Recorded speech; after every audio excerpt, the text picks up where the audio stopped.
আসসালামু আলাইকুম। মুন্সিবুল হকতে আপনাদের শুভেচ্ছা ও স্বাগত জানাচ্ছি। বন্ধুরা, আশা করি ভালো আছেন। আজকে একটা নতুন ভিডিও নিয়ে আপনাদের সামনে সম্মুখীন হলাম। এই দেখেন পাট কিভাবে জাগ দেওয়া হয় এবং পাট কিভাবে ধোয়া হয়। এই যে ফরাত, ইলে কোন জাতের পাট? কি টোসা? টোসা পাট, টাসা পাট। বাংলা ভাষা, আমাদের এলাকার ভাষা হলো টাসা। তো এবার যে পানির সমস্যা, এই পুকুরকে এইটুকু পানিতেই মানে পাট হয়ে গেছে না? কতদিন লাগলো? 12 হয়তো 15 দিনের মধ্যেই পাট হয়ে যায়।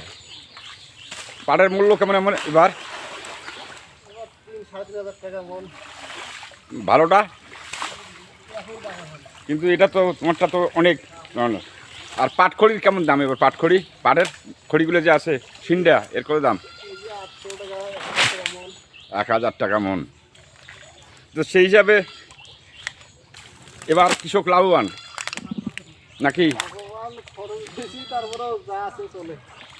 তাতে অনেক ভালো হবে অন্য অন্য আবাদের চেয়ে।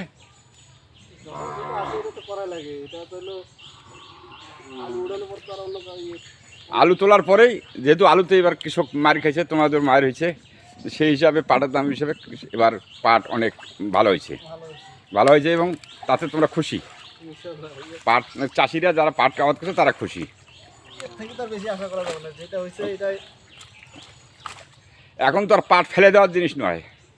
পাটখড়িও আগে শুধু রান্নার কাজে ব্যবহার হইতো, এখন তো পাটখড়ির অনেক মূল্য। এই পাটখড়ি দিয়ে অনেক কিছু হয়।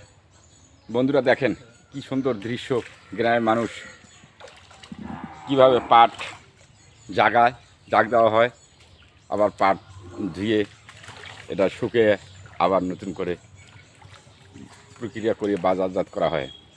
কৃষক এবার পাটের দাম ভালো পাওয়াতেই অনেক খুশি।